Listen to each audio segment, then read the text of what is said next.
ओम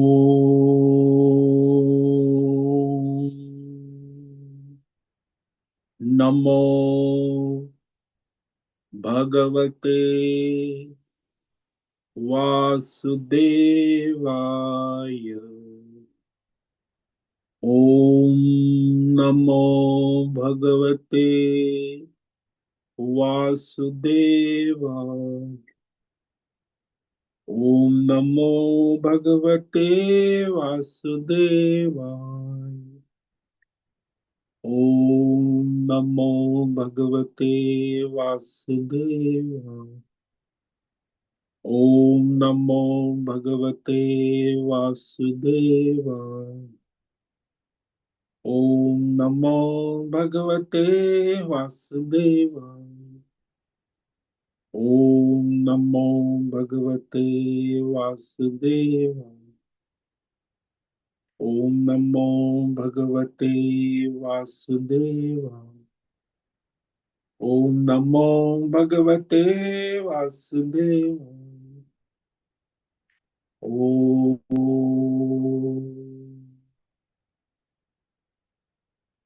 श्री परमात्मने नमो नमः। ओम गणपतये नमो नमः। ओम सरस्वत्यै नमो नमः। ओम गुरुभ्यो नमो नमः। ओम सहनाववतु सहनौ भुनक्तु सह वीर्यं करवावहै तेजस्विनावधीतमस्तु मा विद्विषावहै। ओम शांति शांति शांति। सदाशिव समारंभां शंकराचार्य मध्यम अस्मदाचार्य पर्यन्तां वंदे गुरु परंपरां। वंदे गुरु परंपरां। ओम तत्सत। आप सभी ऑनलाइन नेटवर्क पर उपस्थित भगवद गीता श्रवण साधकों को आज हमारा ऋषिकेश से प्रातः का अभिवादन अभिनंदन अभिवंदन। हरि ही ओम। हरि ही ओम। हरि ओम। हम सबको आज का यह दिव्य जीवन तन मन धन जन देश काल विषय वस्तु परिस्थिति अवस्थाएं अध्यात्म भौतिक दैवी क्षेत्र व्यष्टि समष्टि सभी को अपने अपने वर्तमान जन्म और पूर्व जन्मों में किए गए संचित कर्मों के पाप पुण्य धर्म अधर्म मिश्र सकाम निष्काम सात्विक राजसी तामसी अनेक प्रकार के कर्मों के पके हुए फल स्वरूप में वर्तमान में आज सभी को अपने अपने ईश्वरीय प्रारब्ध अनुसार अचिंत्य योग माया के माध्यम से वर्तमान तन मन धन जन देश काल विषय परिस्थिति प्रसाद स्वरूप में प्राप्त हुआ है। अतः आज का यह दिव्य जीवन परमार्थ हेतु निष्काम सेवा यज्ञ देव यज्ञ ऋषि यज्ञ पितृ यज्ञ मानवता यज्ञ भूत प्राणी यज्ञ सात्विक दान शारीरिक वाचिक मानसी तप निष्काम कर्म योग ध्यान योग भक्ति योग ज्ञान योग साधना स्वाध्याय वेद शास्त्रों का अध्ययन अध्यापन उपासना आराधना के लिए समर्पित करे और करवावे। अत्यंत दुर्लभ मनुष्य जीवन की प्रत्येक क्षण परमार्थ हेतु सार्थक करे और करवावे। आज विक्रम संवत 2082 माघ मास कृष्ण पक्ष की मौनी अमावस्या तिथि पितृ श्राद्ध यज्ञ दान तप जप श्राद्ध करे। ये रात्रि 1:20 तक अमावस्या है। उसके बाद माघ शुक्ल प्रथमा तिथि लग जाती। आज पूर्व आषाढ़ नक्षत्र है। सुबह 10:13 तक है। उसके बाद उत्तर आषाढ़ नक्षत्र लग जाता है। नक्षत्र का समय चंद्रमा की गति के अनुसार निर्धारित है और तिथि का समय सूर्य की गति के अनुसार निर्धारित है। उसमें कभी एक सेकंड का फर्क नहीं पड़ता है। आज रविवार है, सूर्य देव की आराधना उपासना का दिन है और यहाँ शिशिर ऋतु चल रही। रात्रि का न्यूनतम तापमान 12 बजे का 5 डिग्री रहा है और दिन का दोपहर का 12 बजे का अधिकतम तापमान 24 डिग्री रहा है। वायु की गति 10-15 किलोमीटर प्रति घंटा चल रही है। ईस्वी सन 2025, 18 जनवरी, 18 जनवरी 2026, सुबह के 6:50 हो चुके हैं। कलयुग का प्रथम चरण 5126वां वर्ष, 7वां वैवस्वत मनवंतर श्वेत वराह। ब्रह्मा जी का 26वां दिन और 51वां वर्ष अभी चल रहा है। तो ऐसे अनंत कोटि ब्रह्मांडीय परमेश्वरी अचिंत्य योग माया में हमारा यह एक ब्रह्मांड, इस ब्रह्मांड में ये पृथ्वी लोक में समुद्र के ऊपर जम्बू द्वीप में विश्व का एकमात्र वैदिक राष्ट्र भारत में उत्तर हिमालय प्रांत में उत्तराखंड राज्य में टिहरी जिले में हिमालयन शिवालिक पर्वतमाला के अंतर्गत मणिकुट पर्वत के ऊपर नीलकंठ महादेव के सामने ऋषिकेश नगरी में मुनि की रेती प्रांत में शीशम जाड़ी में अवधूतबाड़ा आश्रम के सी ब्लॉक के पहले माले से 4 नंबर कमरे से गंगा किनारे से हम स्वामी उत्तमानंद सरस्वती भगवत गीता के आचार्य शिष्य स्वामी चिन्मयानंद सरस्वती महाराज चिन्मय मिशन कौलियाद्वैत वेद व्यास भगवत पाद शंकराचार्य की श्रृंगेरी संन्यास परंपरा से शिक्षित दीक्षित सनातन वैदिक भारतीय धर्म अनुसार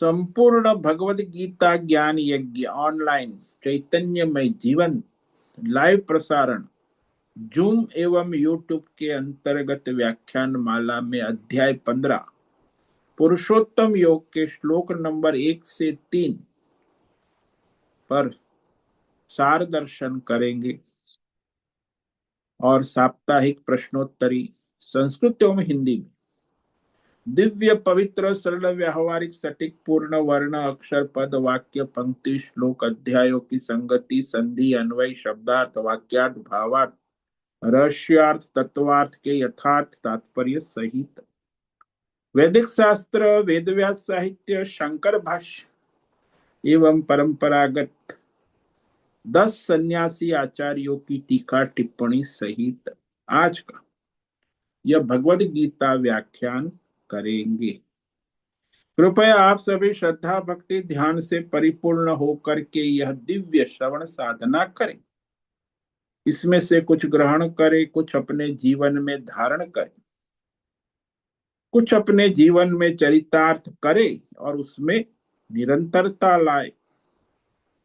अपनी अपनी आध्यात्मिक भौतिक दैवी अशांति द्वंद्व मोह विक्षेप राग द्वेषों से रहित होकर के अधार्मिक अवैदिक अशास्त्रीय परंपरागत भ्रम भ्रांतियों से रहित होकर के अपने अपने शरीर इंद्रिय प्राण मन वचन कर्म से एक रूप एकाग्र होकर के शुद्ध सात्विक सूक्ष्म भगवत विवेक बुद्धि करें। वेद शास्त्र एवं आचार्य परंपरा अनुसार विवेक करे और करवावे।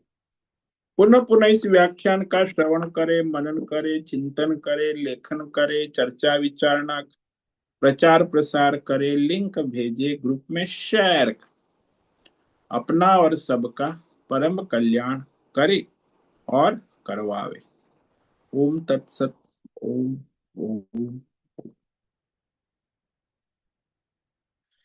तो इस सप्ताह में हमने श्रीमद् भगवद गीता अध्याय 15 पुरुषोत्तम योग के श्लोक नंबर 1 से 3 तक विवेक विचार किया था। उस पर संक्षेप में विचार करेंगे और उसके बाद प्रश्नोत्तरी होंगी। तो यह जो अध्याय है पुरुषोत्तम योग, इसमें पहले 4 श्लोक जो है वो संसार वृक्ष का निरूपण कर उसको काटने के लिए कहा असंग शस्त्र।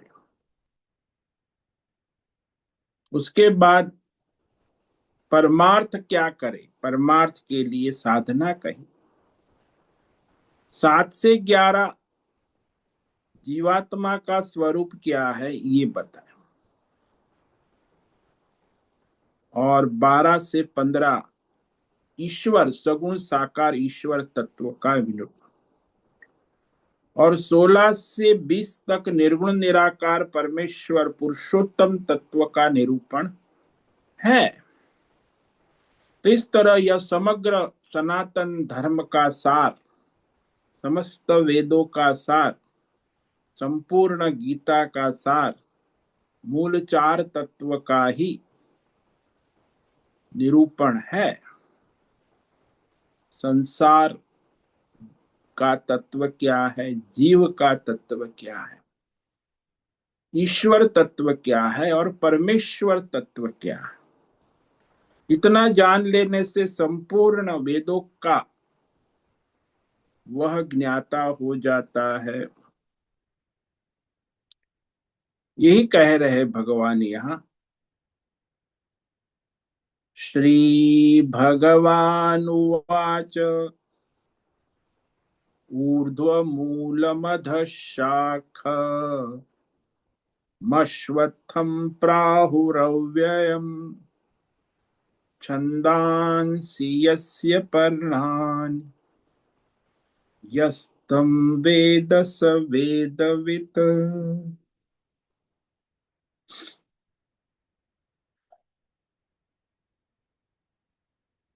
भगवान ने कहा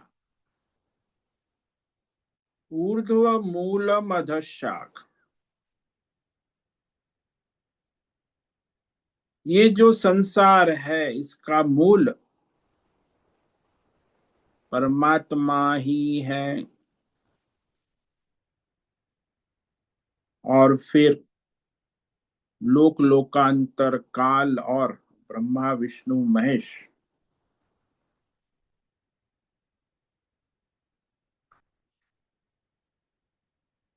तो काल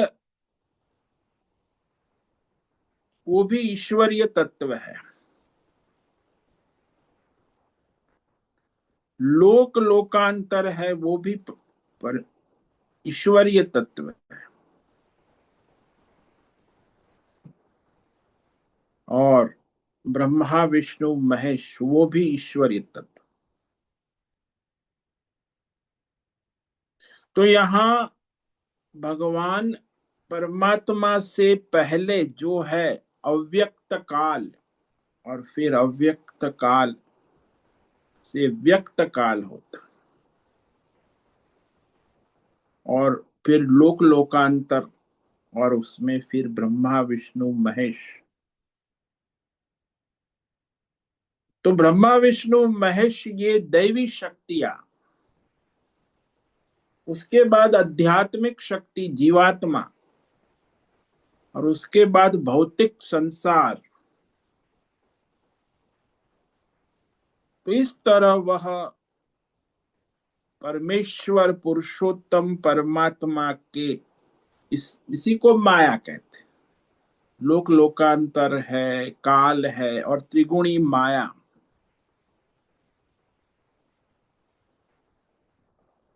और उस माया के साथ समष्टि है ना, उसके बाद व्यष्टि जीवात्मा, और फिर व्यष्टि के बाद ये प्रकृति त्रिगुणी माया संसार पंच महाभूतात्मक नाम रूप गुण दो शब्द स्पर्श रूप विषय।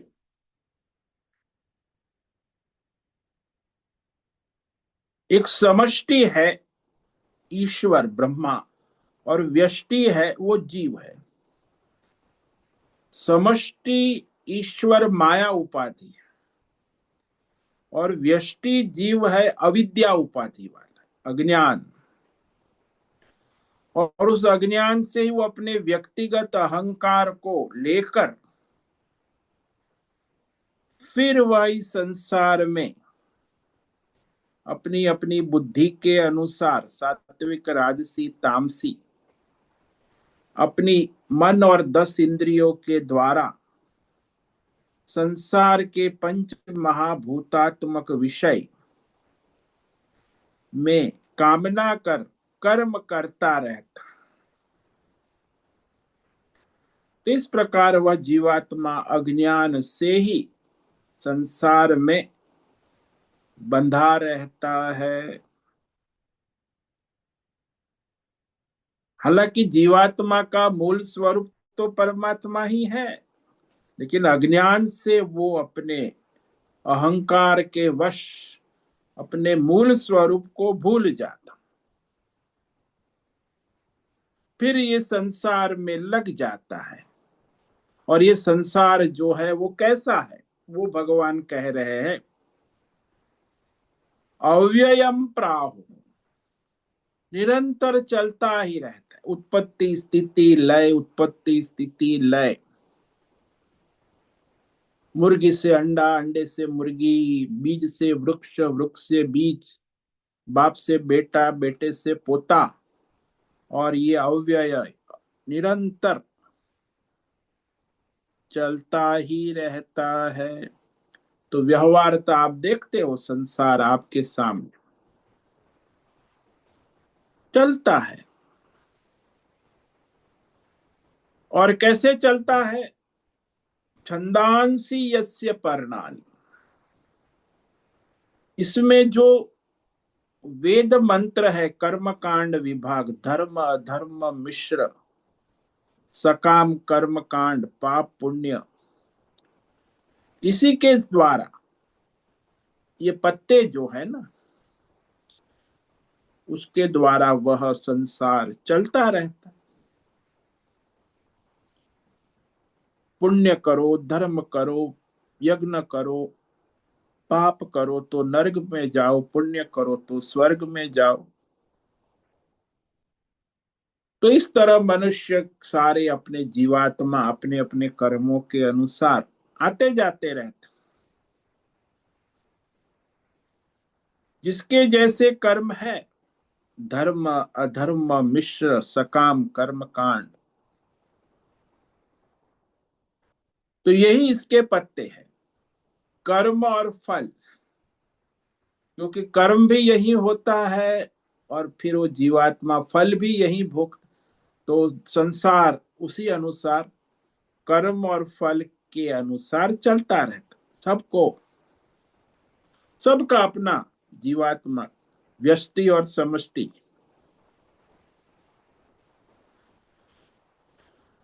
यह जो संसार वृक्ष है, उसको जैसा मूल सहित परमात्मा सहित तत्व से जो जानता है, वेदः,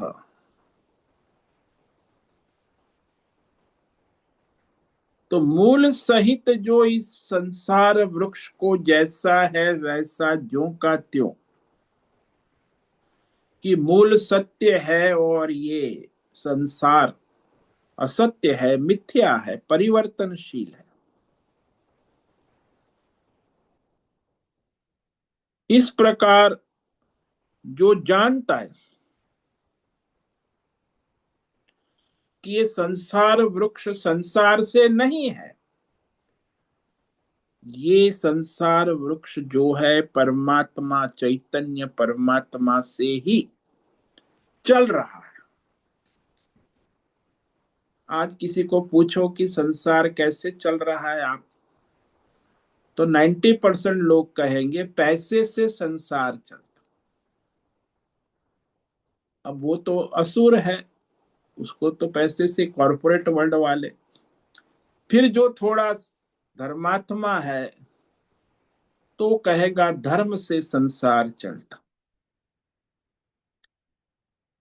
और यदि किसी को पूछो कि संसार कैसे चलता है तो कई लोग कहेंगे ये स्त्री पुरुष संबंध, बैंड बाजे बनते, पति पत्नी और बच्चे पैदा करते और संसार चलता है।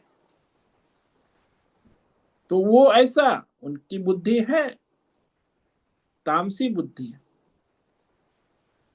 कि स्त्री पुरुष है, संग करते हैं और संसार चक्र चलता है, बच्चे पैदा होते रहते और संसार चलता रहता है। किसी को पूछो कि संसार कैसे चलता है तो थोड़ा बुद्धिजीवी होगा, वैज्ञानिक होगा, इंटेलिजेंट, तो कि बुद्धि से चलता है, कि बुद्धिजीवी है ना। तो आजकल जो बुद्धिजीवी पढ़े लिखे जो है, इंजीनियर, डॉक्टर, साइंटिस्ट, वो लोग सोचते ये संसार हमारा जो है बुद्धि से चलता, बुद्धिमान। तो उससे भी आगे थोड़े लोग ऐसा सोचते हैं कि संसार जो है वो देवी देवताओं के अनुग्रह से चल, सूर्य देवता है, अग्नि देवता है, वरुण देवता है, तो देवता है तो संसार है। तो इस प्रकार अनेक प्रकार की विचारधाराओं वाला मनुष्य संसार में 99% परमात्मा से ही संसार चलता है, ऐसा विवेक करने वाले बहुत दुर्लभ है। इसीलिए यहाँ का वेद सवेद,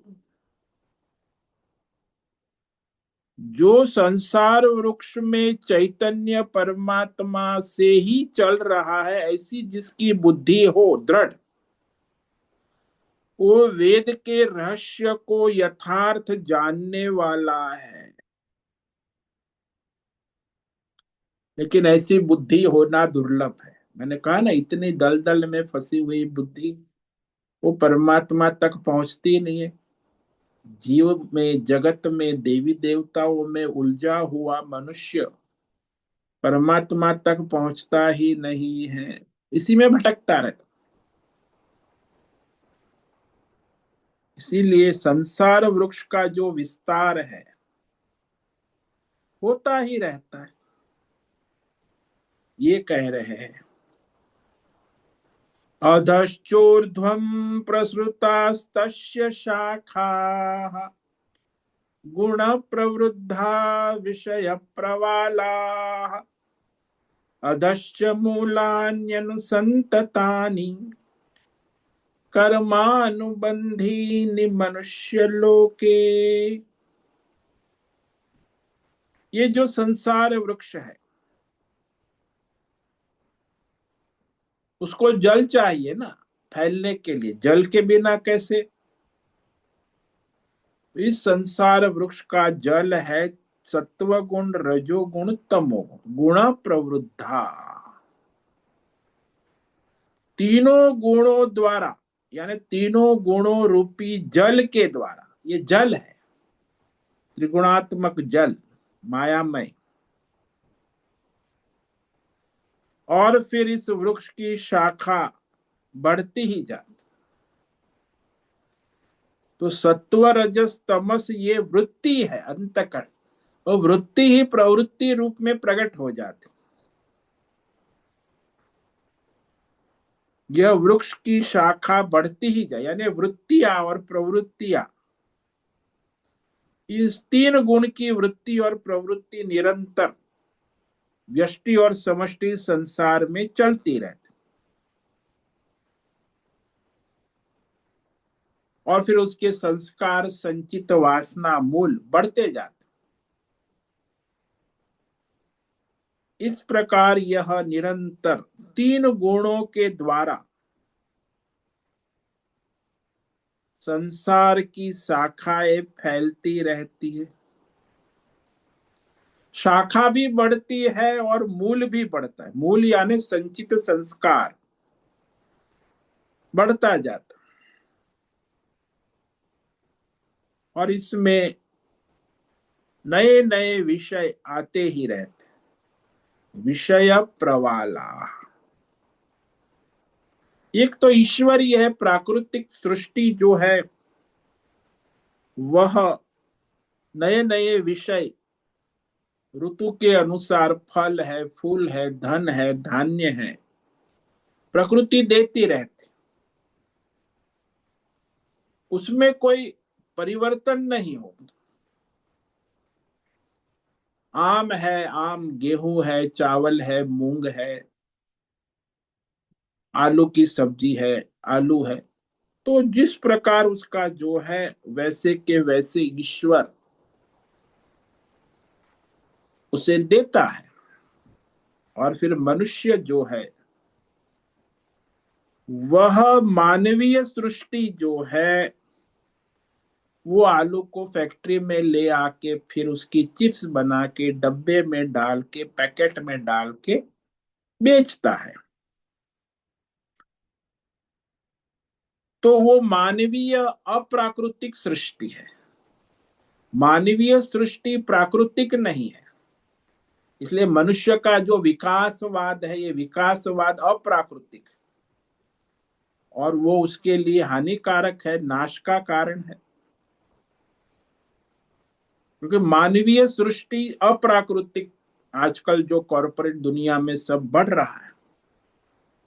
कॉरपोरेट का राजा अमेरिका सारी दुनिया को धंधा करता रहता है और प्रकृति का दोहन करता है, मानवता का दोहन करता है। और ऋष अरबपति, करोड़पति, खरबपति, राक्षस प्रकृति का भी नाश करता है, मनुष्य में मानवता का भी नाश करता है। यानी मानवीय सृष्टि है जो वास्तव में प्रकृति के साथ तालमेल की हुई हमारी जो वैदिक सृष्टि थी। वैदिक सृष्टि मानवीय थी, ईश्वरीय थी।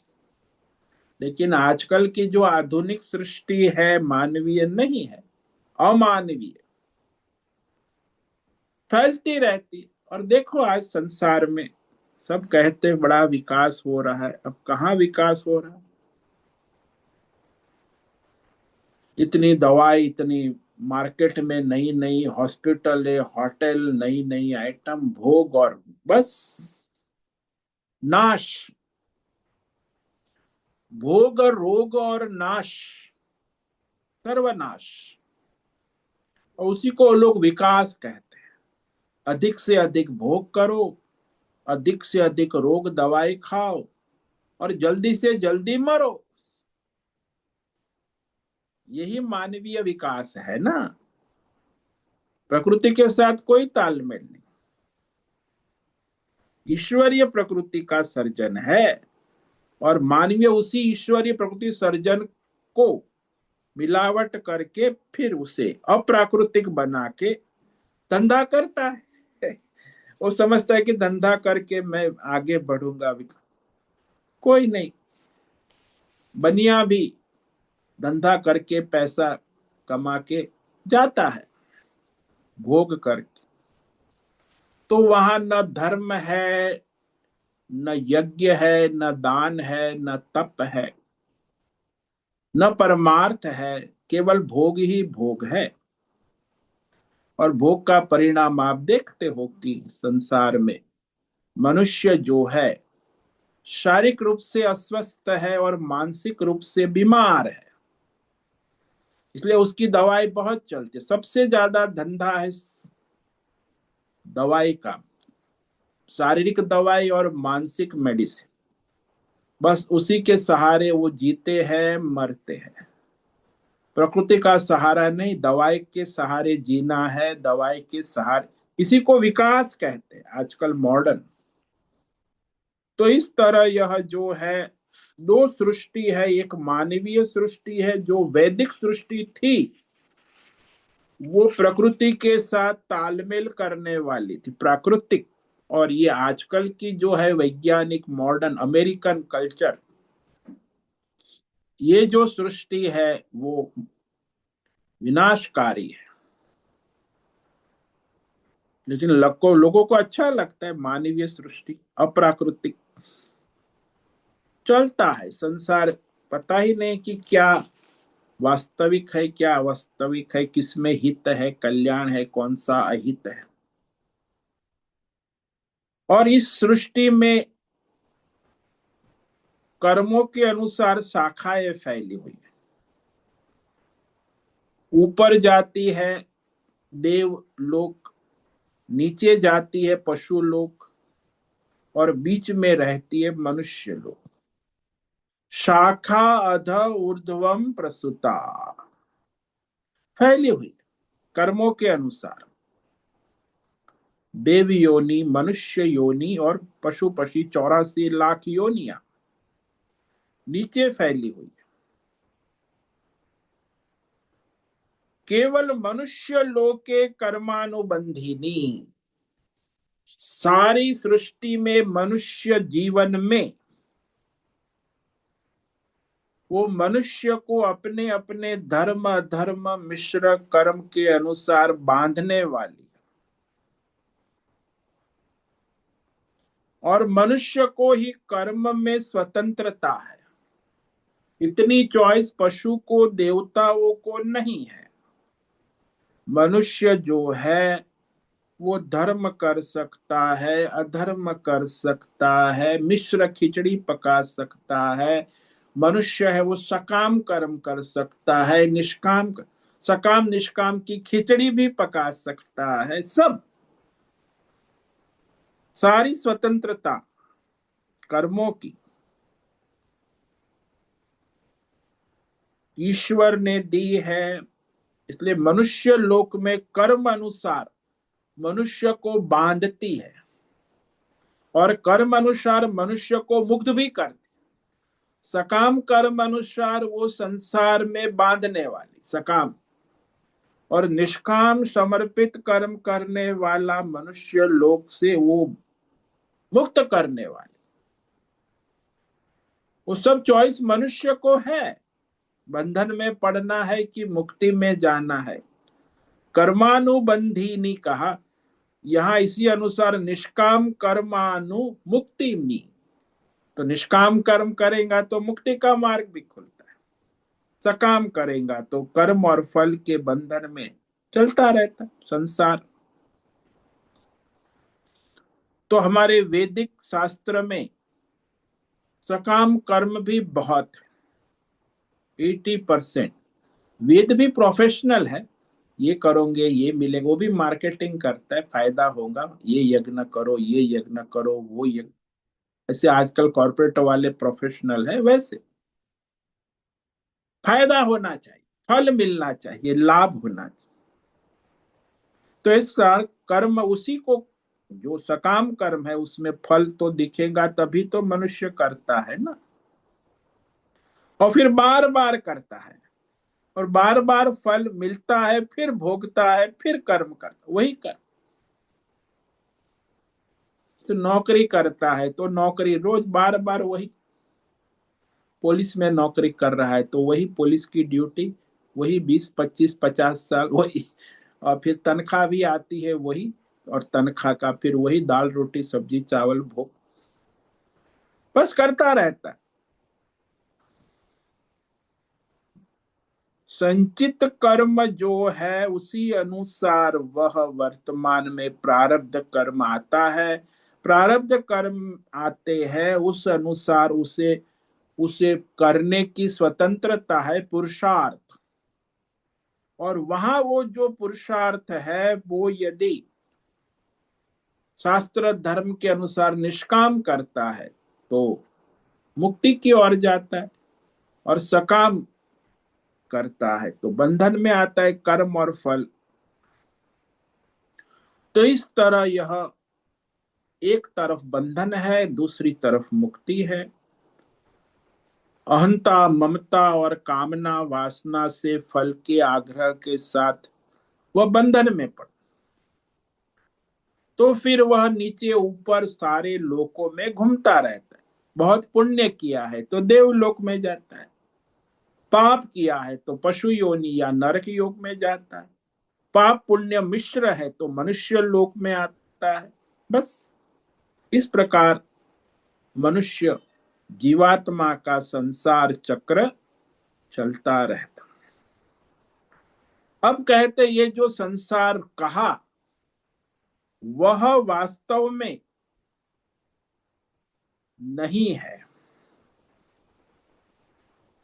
मिथ्या है, असत्य है, आभास मात्र है। ईश्वरीय माया से उत्पन्न यह अज्ञानी की कल्पना है।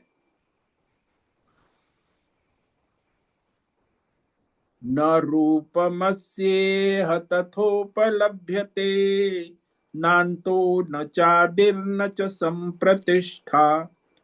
अश्वत्थमेनं सुविरूढमूलम् असंग शस्त्रेण दृढ़ेन छित्त्वा। यह जो संसार वृक्ष हमें दिख रहा है, नाम रूप गुण दोष से भरा हुआ, जैसा कहा गया है शास्त्रों में, जैसा देखा गया है, अनुभव किया गया, वैसा विवेक विचार करने पर नहीं पाया जाता है, न उपलब्ध।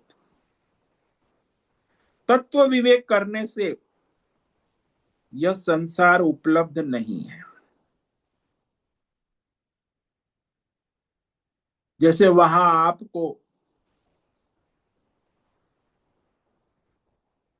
जादू के खेल दिखते हैं, जादूगरी दिखती है, लेकिन जब विवेक करे तो न वहां जादूगरी है ना जादूगर, वहां केवल जादूगर ही है। मृगजल की विचार को, मृगजल तो दिख रहा है, दौड़ रहे, लेकिन विवेक पर पता चलता है, विचार पर, कि ये तो मृगजल है, यहाँ तो एक बूंद भी पानी नहीं। इसी तरह जब विवेक विचार करे तो ये संसार नहीं पाया जाता है, उपलब्ध होते हुए भी उपलब्ध नहीं है। ये बड़ा आश्चर्य है। मृगजल दिखता है, उपलब्ध है, फिर भी नहीं है। सर्प दिखता है, उपलब्ध दिखता है, फिर भी नहीं है, रज्जु ही है। बड़ा आश्चर्य है। क्योंकि इस संसार वृक्ष का न आदि है, न मध्य है, न अंत है।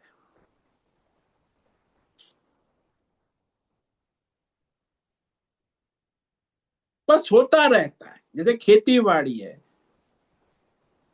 50 साल से वो खेती बाड़ी कर रहा है, तो बस हर साल दो फसल लगाएगा, विंटर और समर, गर्मी की मौसम, खरीफ पाक, और तो वह चलता रहेगा।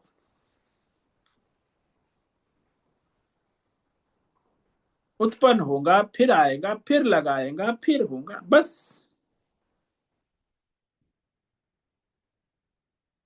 तो यह संसार वृक्ष जो चल रहा है, उत्पत्ति स्थिति लय, पुनः उत्पत्ति स्थिति लय,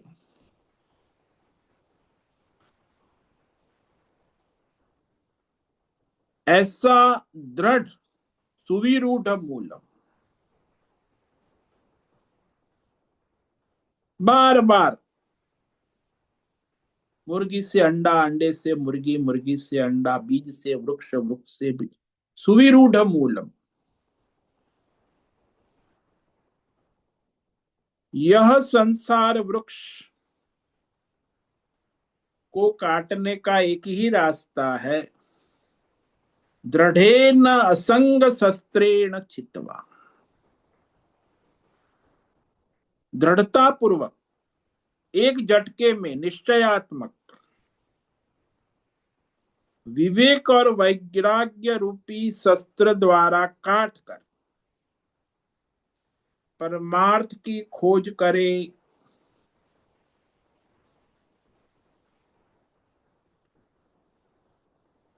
तो यह विवेक और वैराग्य रूपी शस्त्र के द्वारा ही संसार वृक्ष छित्त्वा कहा।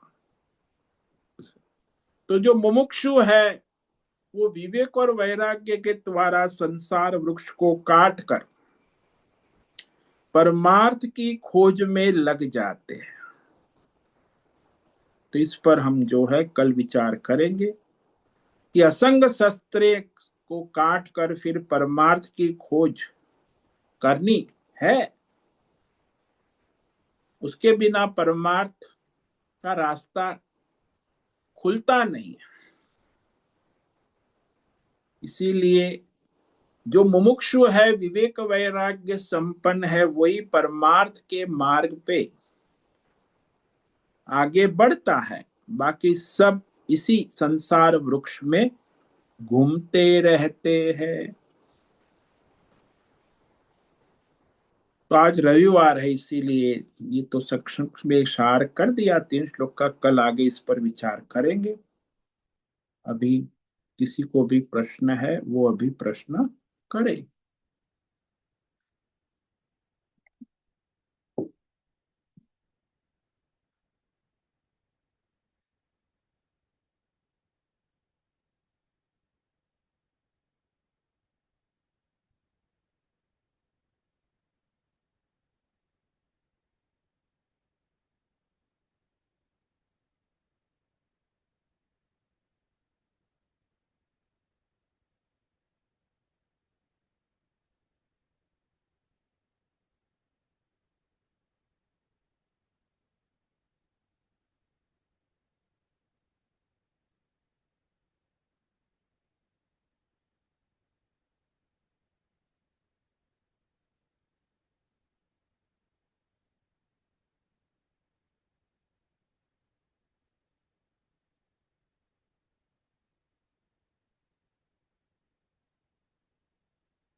यहाँ उपस्थित साधकों को किसी को भी प्रश्न है वो अभी प्रश्नोत्तरी कर सकते हैं, समय है।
दृढ़ेन असंग शस्त्रेण छित्त्वा, ये वाक्य जो है इसमें, ये बहुत ही महत्व का वाक्य।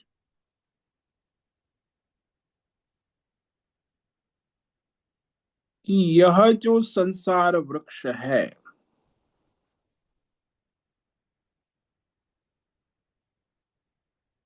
वह साधारणतः मनुष्य को असार लगता है, बोलता है संसार असार है, क्षणिक है।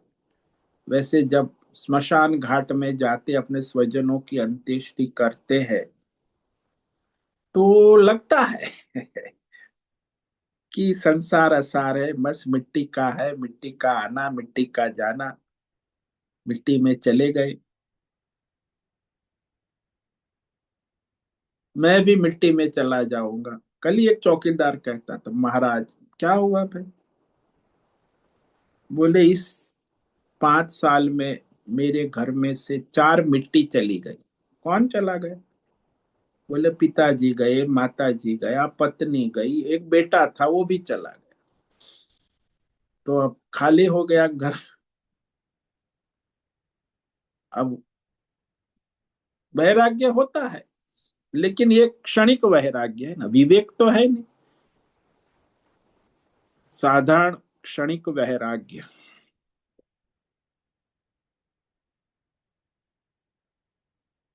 दूसरा जो विचार होता है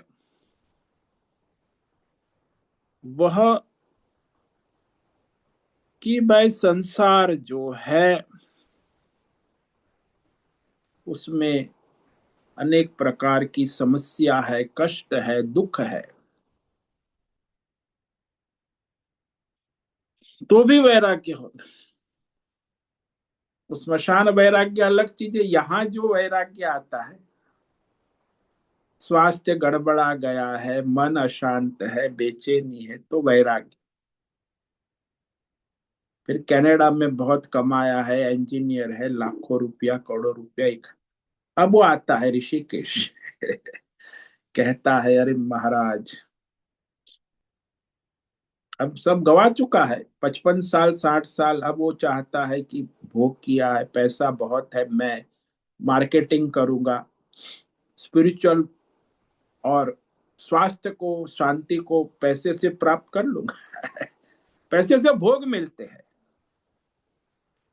पैसे से स्वास्थ्य नहीं मिलता, पैसे से मन की शांति नहीं मिलती। ये बहुत बड़ा भ्रम है। अब तो अब गवा चुका है, क्या करेगा? पैसे से कुछ हो नहीं रहा है, फिर एक ही रास्ता डिप्रेशन में जाए अब डिप्रेशन में आ गए, फिर सोचेगा आत्महत्या कर लेते, अब कोई रास्ता है? पैसे से कुछ हो नहीं रहा, मैंने सोचा था पैसे से सब कुछ होता है, अब तो कुछ नहीं हो रहा।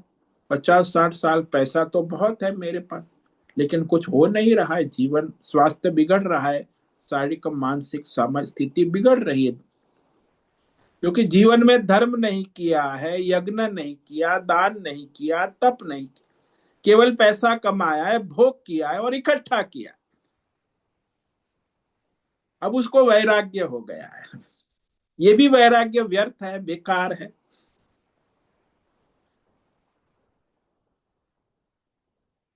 वो भी कहता है संसार असार है। अब पैसा बहुत जमा करके रखा है, भोग भी अब नहीं हो रहा है, शरीर भी स्वकाम नहीं कर रहा है, अनेक बीमारी है, स्वास्थ्य भी ठीक नहीं है, और मानसिक स्वास्थ्य तो है ही नहीं, पारिवारिक भी सारी समस्या है, सामाजिक।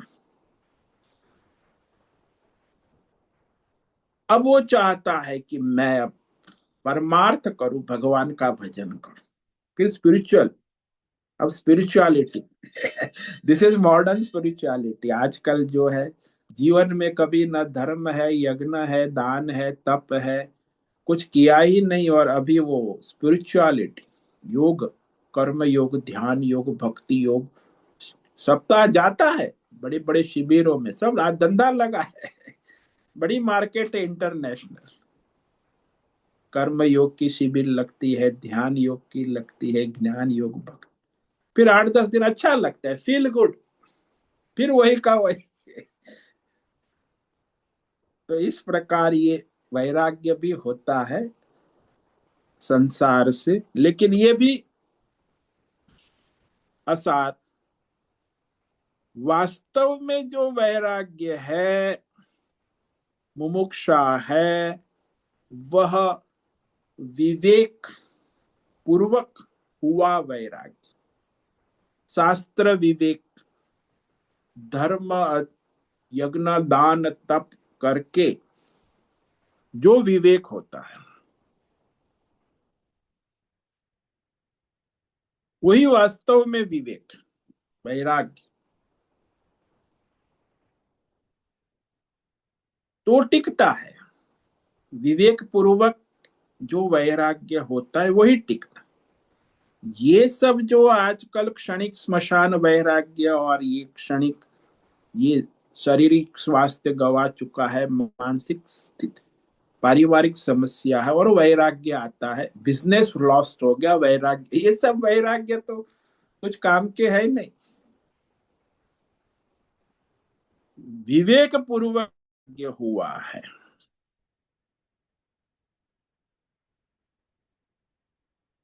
तो ये सांसारिक देश काल विषय भौतिक उसमें कहीं वास्तव में सुख शांति संभव नहीं है, ऐसा विवेक हुआ।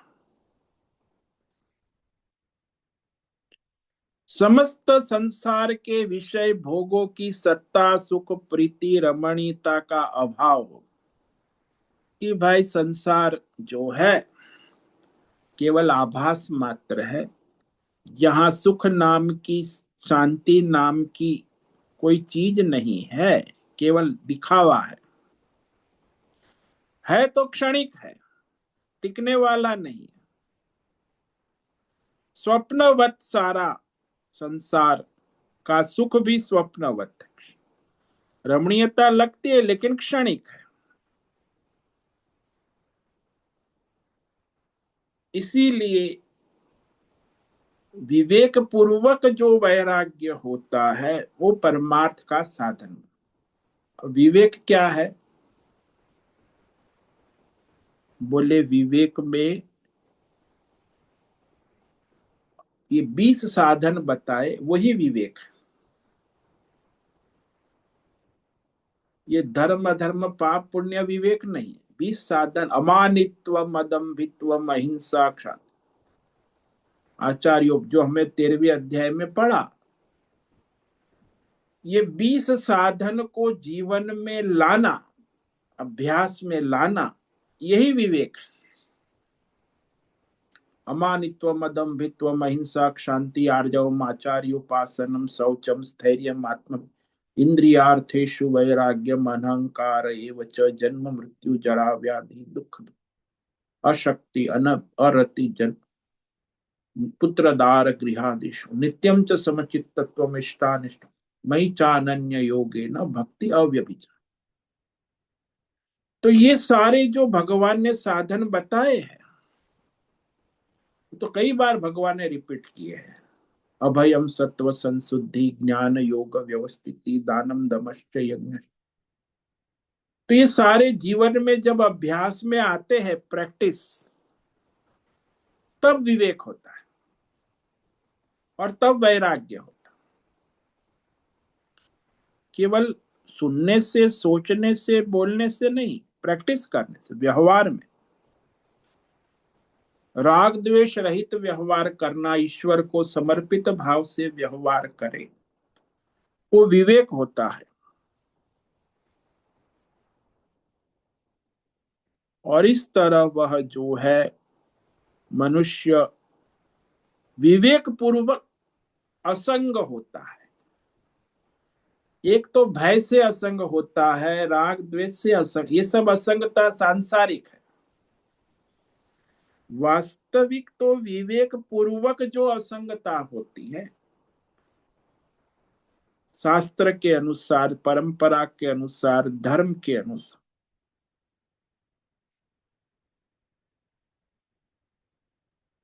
ये ही वास्तव में कल्याणकारी। क्योंकि विवेक पूर्वक जो वैराग्य होता है उसमें सारे भोग, भौतिक, अध्यात्म, देवलोक तक के सारे भोग क्षणिक और नश्वर है, ऐसा विवेक हो जाए। कि उसमें बार बार फिर जाने की आवश्यकता नहीं रहती। ऐसा जानकर समझकर संसार के सारे भौतिक, अध्यात्म और दैवी विषय भोग की कोई सत्ता नहीं है, वहां कोई सुख नहीं है, वहां कोई रमणीयता नहीं है, वास्तव में आभास मात्र है, ऐसा विवेक हो तब उससे वैराग्य हो। इसे दृढ़ वैराग्य कहा। अब लगता ही नहीं कि संसार में विषय भोग करते रहते, आते रहते, फिर भोगते, फिर अरे भाई, क्षणिक है, नश्वर है, आपका भी क्या मिला, इतने भोग किए, भौतिक भोग में लगे हैं, आध्यात्मिक भोग में लगे हैं, दैवी, देवता, देवलोक तक सारे भोग क्षणिक है, नश्वर है। ऐसा जब विवेक हो तब यह असंग शस्त्र जो है वो काम, फिर वैराग्य, वो मुमुक्षा आती है और फिर परमार्थ में लग जाते हैं। इसीलिए कहा असंग शस्त्रेण दृढ़ेन। उसी के बाद फिर आगे का श्लोक है, इस पर हम कल विचार करेंगे कि उस परमात्मा को भली भांति खोजना चाहिए, आरएनडी करना चाहिए, श्रवण मनन चिंतन साधना, कि परमात्मा स्वरूप को प्राप्त हुआ मनुष्य फिर संसार के सारे बंधनों से मुक्त हो जाता है।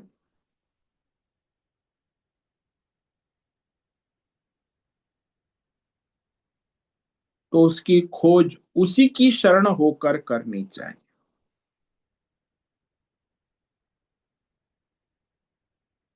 तो ये जो है, इस पर हम कल विवेक विचार करेंगे। तो ये जो शब्द है, इससे भगवान तीन बात इसमें कह दी। ये जो तीन श्लोक में संसार वृक्ष का निरूपण कर दिया, संसार का निरूपण करके कह दिया कि ये जो आप संसार देख रहे हो, वह जैसा स्वरूप यहाँ कहा गया है, शास्त्रों में, वेदों में, ऋषि मुनियों ने अनेक तरह से संसार के बारे में बहुत कहा गया है, कहा जाएगा, कहा जा रहा है, वैसा विवेक विचार करने पर नहीं पाया जाता। जैसे सर्प दिखता है, लेकिन सर्प जब विवेक विचार करने पर रज्जु का ज्ञान होता है तो वहां सर्प नहीं रहता है। विवेक विचार करने पर ये संसार नहीं पाया जाता, क्योंकि वास्तव में इसका न आदि है, न मध्य है, न अंत है, फिर भी अज्ञान से दिखता है, अज्ञान से दिखता है। परमार्थ तत्व के अज्ञान से, जैसे रज्जु के अज्ञान से ही सर्प दिखता है। यदि रज्जु का अज्ञान नहीं है तो सर्प दिखने की कोई संभावना ही नहीं। तो इस तरह वह विवेक और वैराग्य रूपी असंग शस्त्र से परमार्थ की ओर मनुष्य आगे बढ़ जाता। ओम नमो नारायणाय। ओम नमो नारायणाय। ओम नमो नारायणाय। ओम नमो नारायणाय। ओम नमो नारायणाय। कायेन वाचा मनसेन्द्रियेण वा बुद्ध्यात्मना वा प्रकृते स्वभावात् करोमि यद्यत् सकलं परस्मै नारायणायेति समर्पयामि। ओम सर्वे भवन्तु सुखिनः, सर्वे सन्तु निरामयाः, सर्वे भद्राणि पश्यन्तु, मा कश्चित् दुःखमाप्नुयात्, अस्तु मा सद्गमय, तमसो मा ज्योतिर्गमय, मृत्युर्मामृतंगमय। ओम पूर्णमद पूर्णमिदं पूर्णात् पूर्णमुदच्यते पूर्णस्य पूर्णमादाय पूर्णमेवावशिष्यते। ओम शांति शांति शांति।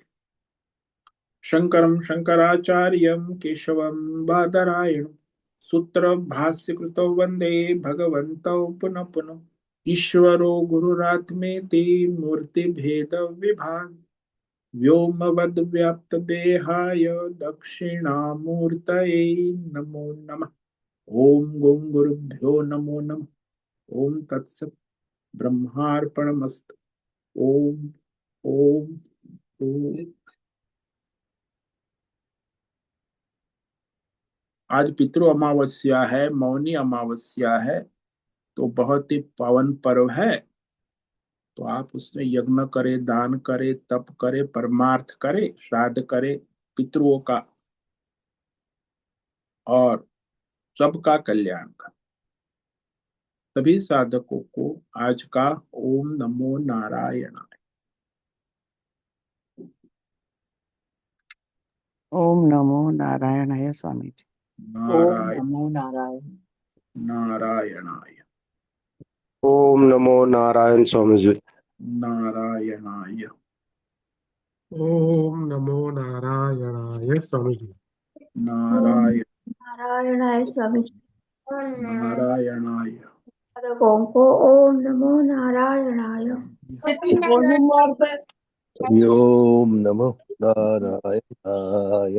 ओम नमो नारायणाय स्वामी जी। नारायणाय ओम नमो नारायणाय। नारायणाय। मुझसे निवेदन है आज का सत्संग पूर्ण करें। ओम नमो नारायणाय। आज का ये सत्संग हम यही पूर्ण करते हैं। सभी साधकों को ओम नमो नारायणाय। धन्यवाद।